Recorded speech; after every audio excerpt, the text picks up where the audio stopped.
Good morning, all students. Welcome to Hindi class.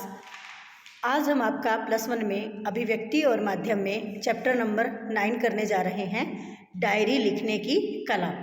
कि जो diary लिखी जाती है उसको लिखने की कला क्या होती है, या डायरी को लिखते हुए किन किन चीज़ों का या किन किन विषयों का ध्यान रखा जाता है। तो जो हमारी डायरी है वो अंग्रेजी भाषा का शब्द है, जिसकी उत्पत्ति लैटिन भाषा के शब्द डायरियम से हुई है। यानी कि शुरू में जब डायरी का प्रयोग किया जाता था तो लोग इसमें अपनी दिनचर्या लिखते थे, लेकिन आजकल जो वर्तमान में डायरी का प्रयोग किया जा रहा है तो लोग अपने छोटे से काम को लेकर और बड़े काम तक डायरी में ही लिखने की कोशिश करते हैं, जिससे एक तो हमें अपनी दिनचर्या का जो कार्य होता है उसके बारे में पता चलता है, और हम आने वाली जो हमारी आगे कार्य होते हैं, जो हमने आगे अपने कार्यों को करवाना होता है दिनचर्या का, वो भी हमें हमारे नॉलेज में, हमारे ज्ञान में रहता है। आज जो हिंदी में डायरी के लिए शब्द प्रयोग किए जाते हैं वो है दैनिकी, यानी कि दिन भर का काम लिखना। उर्दू में डायरी को क्या कहा जाता है? रोज़ नामचा, यानी कि उर्दू भाषा का ये शब्द है जो डायरी के लिए प्रयोग किया जाता है। जो हमारे डॉक्टर लालचंद गुप्त हैं, उन्होंने डायरी की परिभाषा क्या दी है कि डायरी स्वयं में स्पष्ट होने की ईमानदार, तात्कालिक तथा अनियमित प्रतिक्रिया है। यानी कि डायरी को हम अपने रोज़मर्रा के कामों में लगा सकते हैं। डायरी कहानी, उपन्यास, कविता या नाटक की तरह पाठकों के लिए लिखी जाने वाली कुछ खास तरह की रचनाओं का नाम है। यानी कि हम डायरी का प्रयोग किसी भी वस्तु के लिए, किसी भी चीज़ को लिखने के लिए कर सकते हैं। हमने कोई कहानी लिखनी है या हमने कोई उपन्यास लिखना है तो उसके लिए भी हम डायरी का प्रयोग कर सकते हैं। इन सब अर्थों से हम डायरी को साहित्यिक विधा का एक प्रमुख मुद्दा भी कह सकते हैं। कोई निबंध, कहानी, उपन्यास भले ही डायरी के रूप में लिखे जाते हों, लेकिन उसका जो वास्तविक रूप है वो डायरी से ही निकल कर आता है।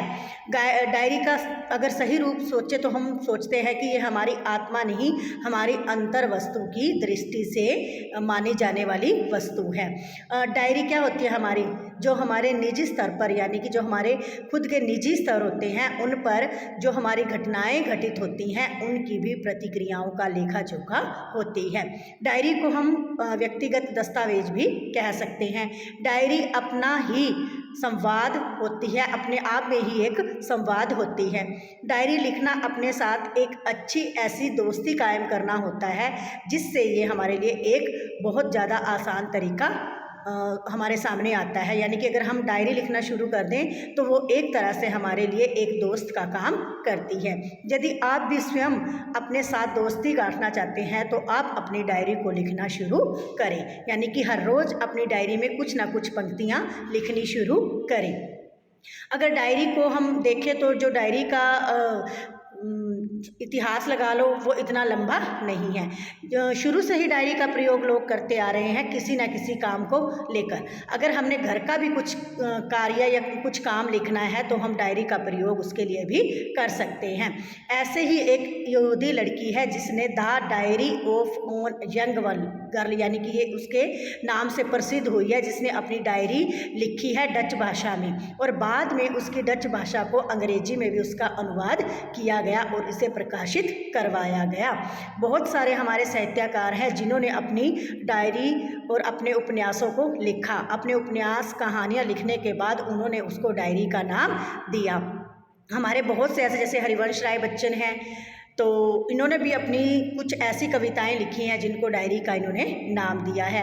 रामधारी सिंह दिनकर जी हैं जिन्होंने दिनकर की डायरी के नाम से अपनी डायरी निकाली हुई है।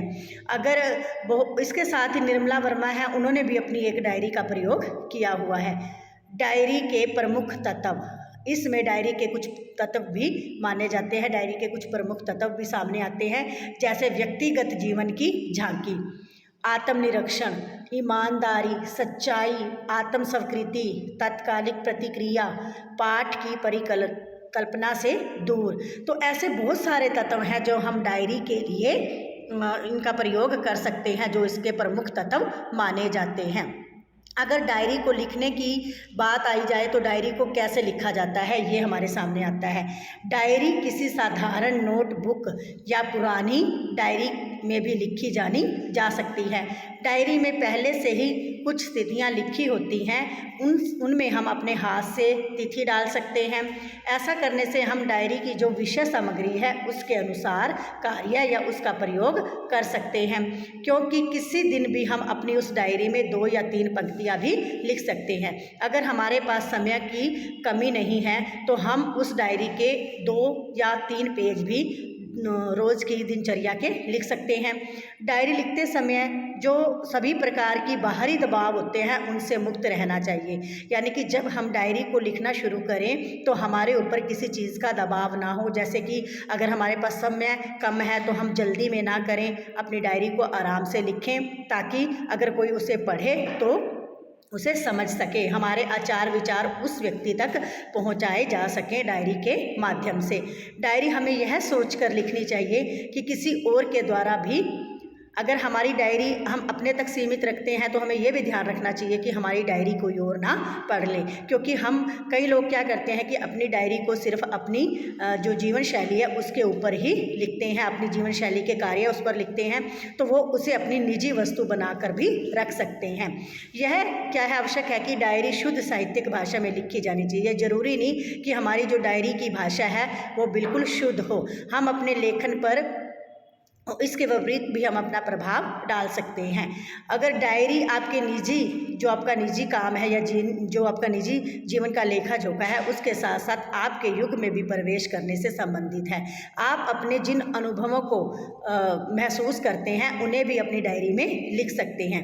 और हमारी जो डायरी है यह हमारे इतिहास में किसी न किसी रूप या किसी न किसी मात्रा में विद्यमान रहती है। यदि जब हम डायरी लिखते हैं उस समय हमारे मन में कोई बात ऐसी हो कि हम उसे अपना लक्ष्य बना लें तो उसे लक्ष्य बनाकर भी हम अपनी डायरी को लिख सकते हैं ताकि हमारा लक्ष्य सफल हो जाए। और कहने का भाव क्या है कि डायरी हमारे निजी अनुभवों के साथ तत्कालिक परिवेश व हमारे जो युग है उसके जीवन की झलक है। तो डायरी लिखना हर एक व्यक्ति के लिए ज़रूरी है। ज़रूरी नहीं कि हम डायरी में कुछ ऐसा लिखें जो कोई ना पढ़ सके, हमें डायरी उस काम के लिए भी लगानी चाहिए ताकि हम अपने जो हमारे अंदर के विचार हैं बोल कर नहीं बल्कि लिख कर भी दूसरों के सामने प्रस्तुत कर सकते हैं। तो डायरी एक ऐसा माध्यम है जो आपका एक अच्छा दोस्त बन सकती है। आपके साथ आपकी जो बातें हैं आप अपनी डायरी में लिख कर उसको अनुभव कर सकते हैं। तो बेटा ये आपका चैप्टर नंबर 9 कंप्लीट हो चुका है। नेक्स्ट वीडियो में हम इसका चैप्टर नंबर 10 करेंगे। तो आपने ये जो डायरी के ऊपर बातें आपको वीडियो में बताई हैं, इसकी विशेषताएं, इसकी परिभाषा, ये सब आपने अपनी नोटबुक में राइट भी करनी है और लर्न भी करनी है। धन्यवाद।